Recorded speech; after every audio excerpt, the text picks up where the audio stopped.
Guardia costera lanzó una advertencia a través del barco de un veterano. El estallido de la pistola de bengalas resonó en las agitadas aguas grises del canal. Una columna de humo rojo e iracundo silbaba en el viento salado. Era un sonido diseñado para llamar la atención, un signo de autoridad agresiva. ¿Será una broma? La voz, aguda y condescendiente, cortó el aire desde la cubierta del guardacostas. El suboficial Martínez, joven y orgulloso de su uniforme, miró fijamente la pequeña y vieja embarcación que se mecía en su estela. Esta es una zona restringida, vieja. ¿No viste las marcas? James C. Williams, de 82 años, no giró la cabeza. Sus manos, nudosas por el tiempo y el esfuerzo, descansaban firmemente sobre el timón de su bote, una embarcación restaurada con esmero a la que llamaban el timonel de hierro. Su mirada permanecía fija en la silueta distante de la base naval, con una expresión tan tranquila e indescifrable como las aguas profundas bajo él. Otro guardacostas, más joven y visiblemente nervioso, cambió de postura. No responde, suboficial. Martínez apretó la mandíbula. Ya lo veo. Presionó el altavoz de su embarcación. Aquí está la Guardia Costera de los Estados Unidos. Apague el motor y prepárese para el abordaje. Ahora. La orden resonó entre las olas, impregnada de una impaciencia que rozaba el desprecio. James lentamente puso el acelerador en punto muerto. El sordo rugido del motor de su lancha se apagó, dejando solo el sonido de las olas golpeando el casco y el impaciente zumbido del cúter junto a ellos. Aún no los había visto. Simplemente esperó. Simplemente esperó. Una estatua de serena dignidad tallada en teca desgastada por el mar y viejos recuerdos. El suboficial Martínez vio la quietud no como dignidad, sino como desafío. Vio un viejo barco decrépito y un pescador senil que estaba causando problemas bajo su vigilancia. Hizo una señal a su equipo de abordaje, repasando mentalmente las multas que emitirá. Este anciano estaba a punto de aprender una lección sobre el respeto a la autoridad. Para Martínez, el día apenas comenzaba a ponerse interesante. No podía imaginar que para James Williams resultara inquietantemente familiar. Solo otro momento tenso en el agua bajo una mirada hostil. La única diferencia era la bandera en el mástil del otro barco. El golpe sordo de las botas con suela de goma sobre la cubierta del timonel de hierro resultaba estridente en el repentino silencio. El suboficial Martínez desembarcó primero. Su postura irradiaba una energía agresiva que parecía totalmente fuera de lugar en el pequeño y meticulosamente cuidado bote pesquero. Otros dos guardacostas lo siguieron, desplegándose con una eficacia practicada, casi teatral. Muy bien, abuelo. Vámonos. Veamos alguna identificación. Y la matrícula del barco, ordenó Martínez, con la voz destilada de condescendencia. Recorrió el barco con ojo crítico. La pintura estaba descolorida, pero no descascarada. Los herrajes de latón estaban deslustrados, pero sin corrosión, y los cabos estaban enrollados con una precisión que denotaba décadas de costumbre. No vio rastro del cuidado, solo la edad. ¿Tiene esta cosa la matrícula vigente o simplemente la sacaste remando de un museo? James giró la cabeza por primera vez. Sus ojos, de un azul pálido pero penetrante, se encontraron con los de Martínez. Eran ojos que habían visto amaneceres sobre océanos extranjeros y habían contemplado una oscuridad que pocos hombres podían comprender. No reflejaban miedo ni ira, solo un profundo cansancio. Lentamente, metió la mano en un pequeño cubículo cerca del timón y sacó una cartera de cuero desgastado y una funda de plástico con los papeles del barco. Se los ofreció. Martínez se los arrebató de la mano. Abrió la cartera. Sus labios se curvaron en una sonrisa burlona al ver la licencia de conducir. James C. Williams, 82 años. No deberías estar aquí solo, papá. Podrías confundirte, convertirte en un peligro. Le entregó los documentos a uno de sus hombres. Revisa esto. Y revisa la matrícula. Apuesto a que caducó durante la administración Reagan. Mientras los demás guardias transmitían la información por radio, Martínez continuó su inspección no solicitada. Empujó una vieja caja de aparejos con la punta de la bota. ¿Qué tienen aquí? Contrabando. Pesca ilegal. No esperó respuesta, sino que abrió la tapa él mismo. Dentro no había contrabando. Solo había unos pocos señuelos viejos y oxidados, un carrete de sedal resistente y una pequeña estrella de bronce deslustrada prendida al forro de fieltro de la tapa. Era un metal simple y sin adornos, con su cinta perdida hacía tiempo. Martínez la tocó con el dedo. ¿Qué es esto? Encuentra un premio en una caja de cereales. James no dijo nada. Su mirada se desvió más allá de Martínez, hacia los otros barcos que habían comenzado a disminuir la velocidad en el canal, sus ocupantes atraídos por el espectáculo del abordaje de un guardacostas. Podía sentir sus ojos sobre él, una mezcla de curiosidad y lástima. La humillación era algo silencioso y sigiloso, como una marea fría subiendo. Martínez, envalentonado por su pequeño público, alzó la voz. Le hice una pregunta. Esta es una zona restringida. Un importante ejercicio naval está a punto de comenzar. Ha ignorado las advertencias publicadas y las señales de radio. Está interfiriendo con las operaciones militares. Es una emergencia federal. Delito. El canal está abierto, dijo James, con voz tranquila pero firme. Era la primera frase completa que pronunciaba. Revisé los avisos esta mañana. La restricción no comenzará hasta dentro de una hora. Ah, ahora es abogado marítimo, se burló Martínez. Mis órdenes son asegurar este canal, y eso es lo que estoy haciendo. Su información obsoleta no importa. Mis órdenes directas sí.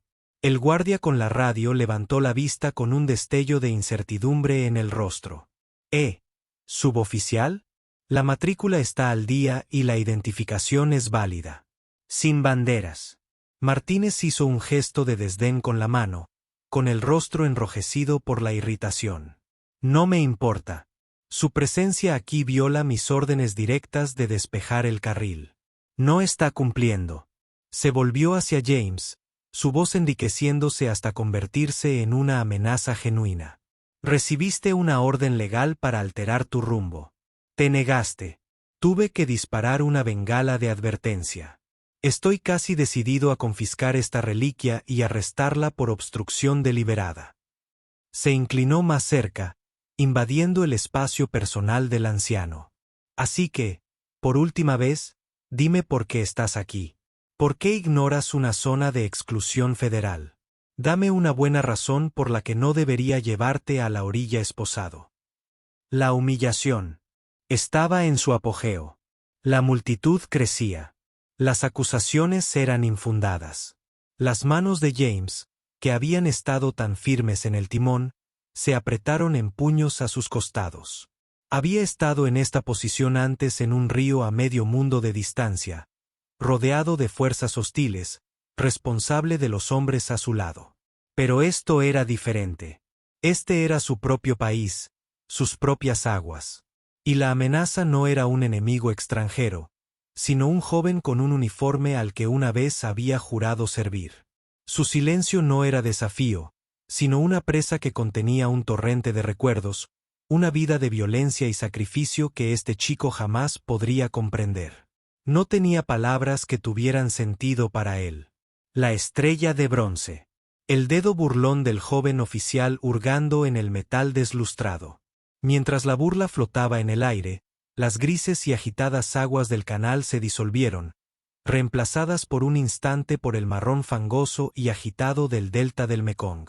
El aire denso por la niebla salina se densifica con la pólvora y la sofocante humedad de la selva. No era un recuerdo, sino un fantasma. Un destello de violenta sensación. El traqueteo de una ametralladora calibre .50, su rugido atronador vibrando a través de las planchas de la cubierta de una lancha patrullera. Río, una PBR igual al casco restaurado sobre el que ahora se encontraba. Los gritos frenéticos de los jóvenes, con los rostros manchados de grasa y miedo, el verde brillante y aterrador de las balas trazadoras atravesando el crepúsculo, tejiendo patrones de muerte en el agua.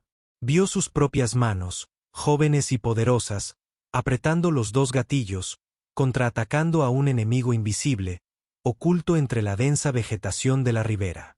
Sintió el peso de la responsabilidad, el frío cálculo de la supervivencia.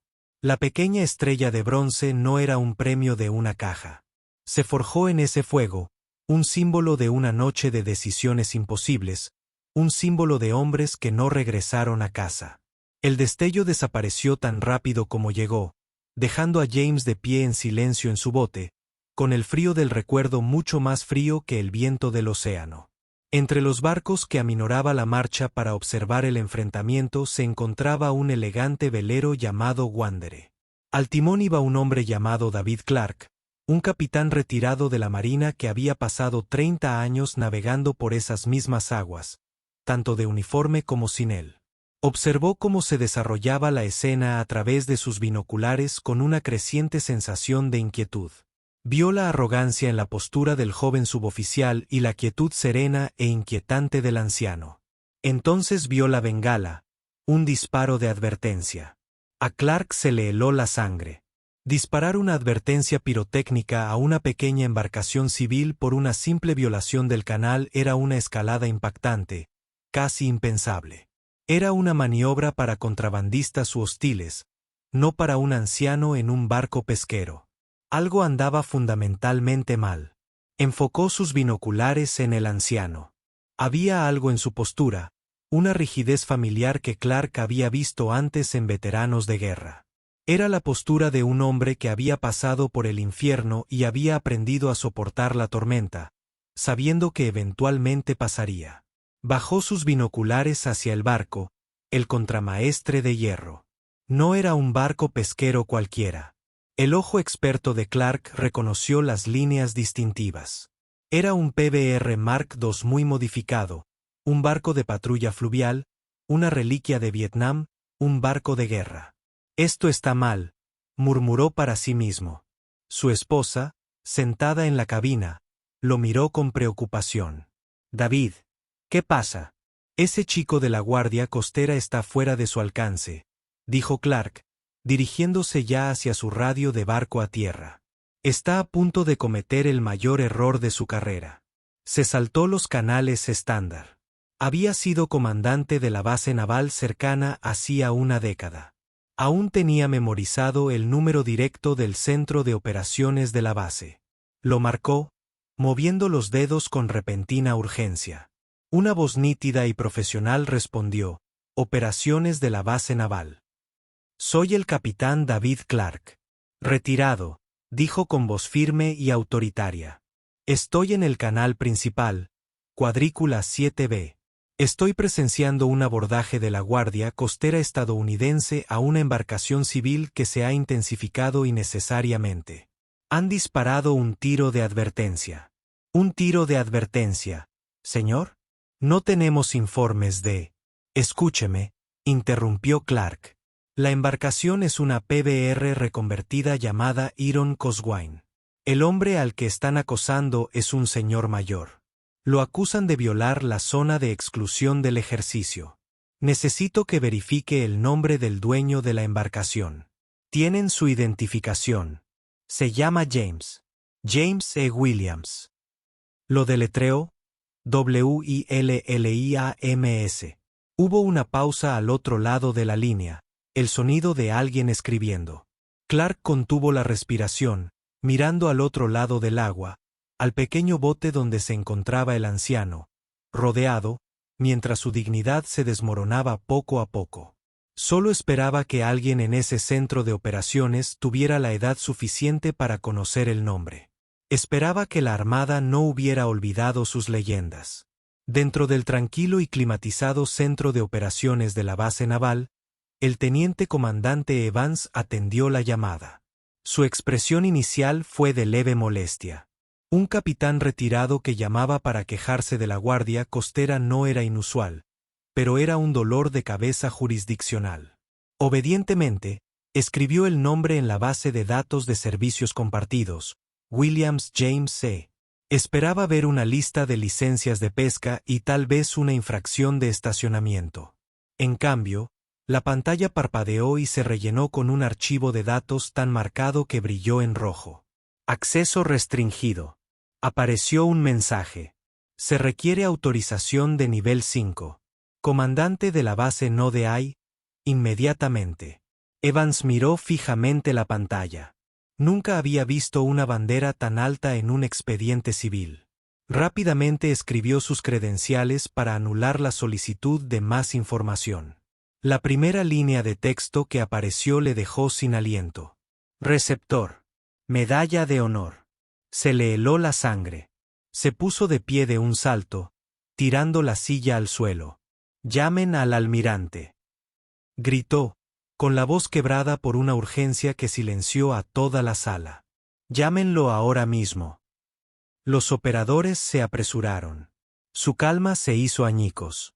El almirante de la base, un aviador severo y sensato llamado Harris, fue comunicado en segundos.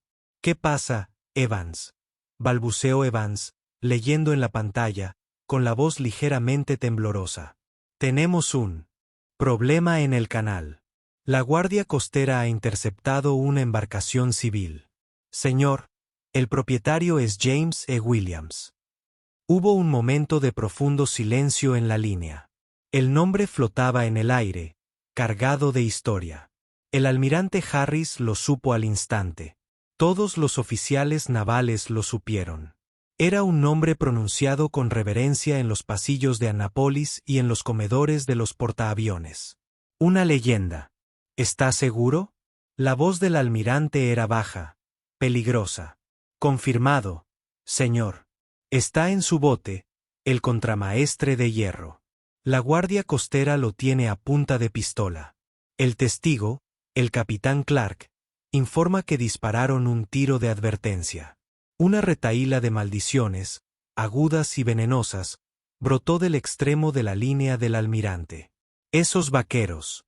Llegó la orden, dura como el hierro. Recuerden el ejercicio. Ahora, despliega la flota de escolta. Quiero que todos los barcos del grupo de ataque 7 den la vuelta. Me comuniqué con el comandante del USS Arleigh Burke por un canal de comando.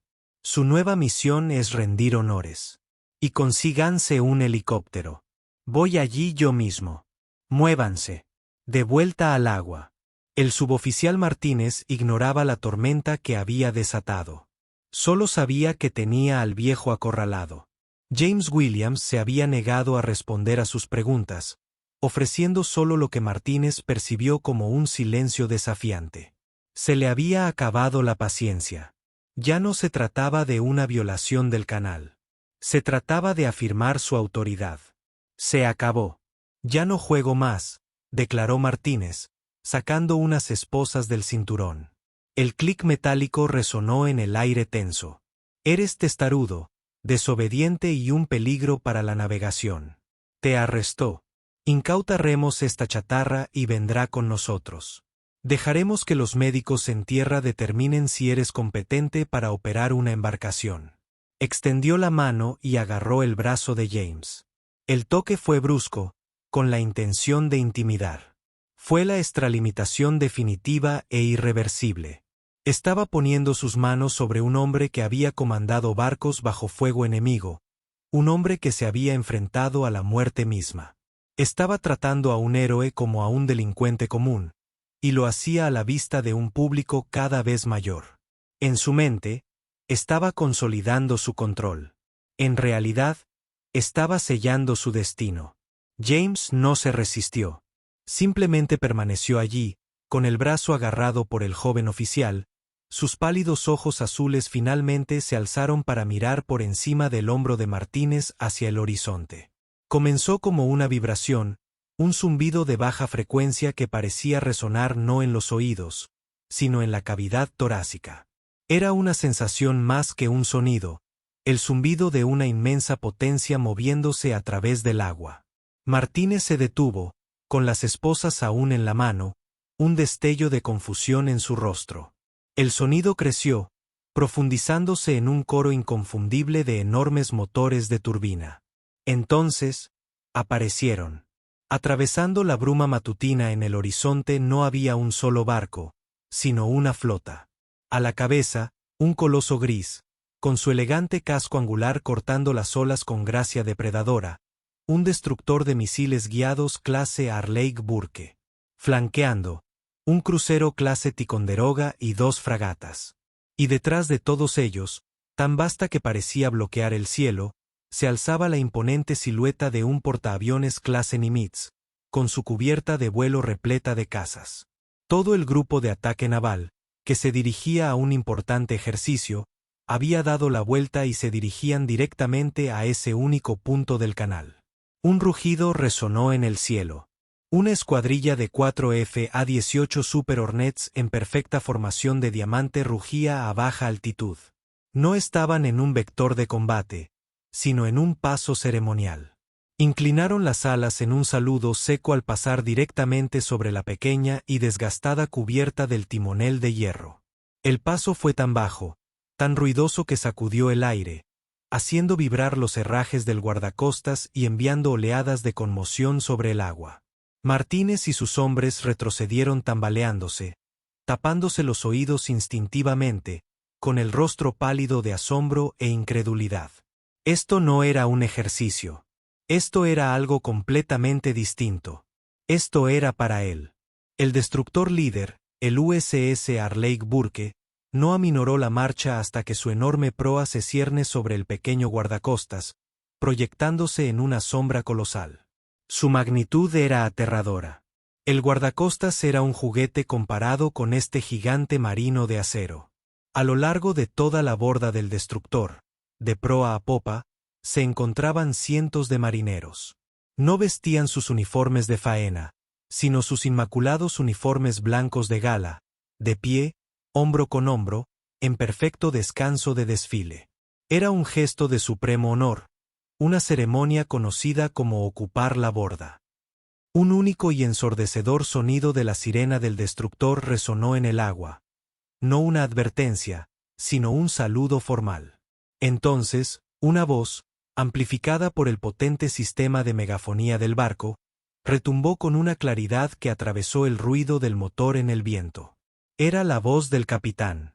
Contramaestre de primera clase, James Elliot Williams, declaró la voz, y el sonido inundó a la atónita multitud de espectadores.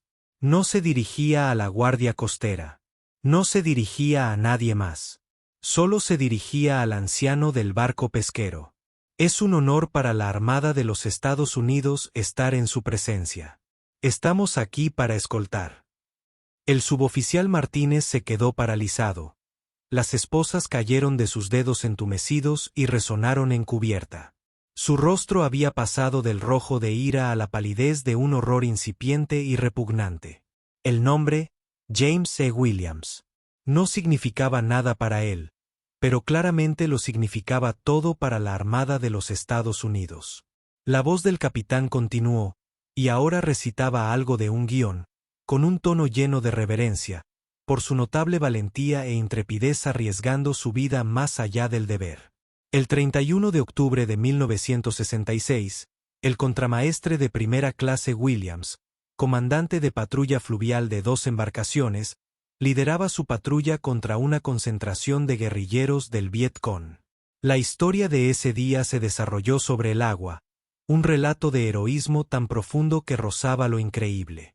El capitán relató cómo la patrulla de Williams fue emboscada por 2 sampanes enemigos. Tras hundirlos, condujo sus botes a un estrecho canal para perseguir al enemigo que huía, solo para encontrarse en un avispero. Se enfrentó a docenas de sampanes y juncos fuertemente armados, apoyados por artillería costera. Durante 3 horas enteras bajo fuego enemigo feroz y continuo, James Williams luchó. Dirigió a sus hombres, coordinó con los helicópteros artillados que pidió apoyo y manejó personalmente las ametralladoras de su bote. Se expuso repetidamente a fuego fulminante para rescatar a los heridos y dirigir la batalla. Al finalizar, sus 2 pequeñas lanchas patrulleras habían destruido 65 buques enemigos e interrumpido una importante operación logística enemiga. Al concluir la citación, El extraordinario heroísmo y la consumada destreza combativa del contramaestre de primera clase Williams estaban en consonancia con las más altas tradiciones del servicio naval de los Estados Unidos. Un profundo silencio invadió el canal. Los marineros en la borda del destructor, cientos de ellos, levantaron las manos en un único y enérgico saludo. En los otros barcos, los teléfonos que habían grabado la humillación ahora grababan la reivindicación. Las expresiones de los espectadores habían cambiado de la lástima al asombro absoluto. Estaban en presencia de una leyenda, y un joven suboficial arrogante acababa de intentar esposarlo. Una lancha neumática rígida negra se desprendió del costado del destructor y surcó el agua, transportando a 2 hombres, el capitán del destructor y un jefe de comando cuyo pecho era un cartel de condecoraciones de servicio. La RIP se acercó al contramaestre de hierro, y los 2 hombres subieron a bordo con movimientos ágiles y respetuosos. Ignoraron por completo a los guardacostas. El capitán, un hombre con águilas en el cuello, se enfrentó a James Williams y le rindió un saludo lento y perfecto. «Señor», dijo con la voz cargada de emoción, «es un honor». James, por primera vez, dejó que una leve y cansada sonrisa se dibujara en sus labios. Hizo un leve gesto de reconocimiento. Solo entonces el capitán volvió la mirada hacia el suboficial Martínez. La mirada en sus ojos no era estridente ni enojada. Era algo mucho peor. Era un desdén frío y quirúrgico. «Suboficial», dijo el capitán, con voz tranquila, pero cargando con el peso de su rango en toda la flota tras él. «Usted y sus hombres regresarán a su cúter. Regresarán a su puesto. Presentarán un informe completo de este incidente y esperarán mi llamada. Han deshonrado su uniforme y el servicio de un héroe nacional. La diferencia entre autoridad y arrogancia es una lección que están a punto de aprender de la manera más completa imaginable». Martínez solo pudo tartamudear. «Señor, yo no lo sabía». «Ese es el punto», lo interrumpió el capitán. «No se les paga para saber. Se les paga para respetar». Mientras los avergonzados guardacostas se retiraba a su bote, James Williams finalmente habló. No miró al capitán, sino al pálido y tembloroso Martínez. Su voz no era acusatoria. Fue suave, como un abuelo dando una lección difícil. «Hijo», dijo, «ese uniforme no te hace hombre. Tus acciones sí. Los saludos, las medallas, son solo indicadores. El verdadero peso es lo que haces cuando nadie te ve. Recuérdalo». Mientras James hablaba del peso de las acciones, la escena volvió a parpadear. No al caos de la batalla, sino a la tranquilidad y soledad del final. Un joven James Williams, apenas salido de la adolescencia, se sienta al borde de un catre en un bar sofocante en la base. Los sonidos de celebración y alivio son distantes, apagados. Está solo, desmontando metódicamente su ametralladora calibre .50.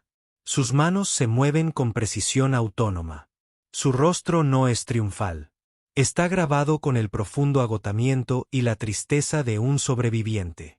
La pesada conciencia del costo de la lucha.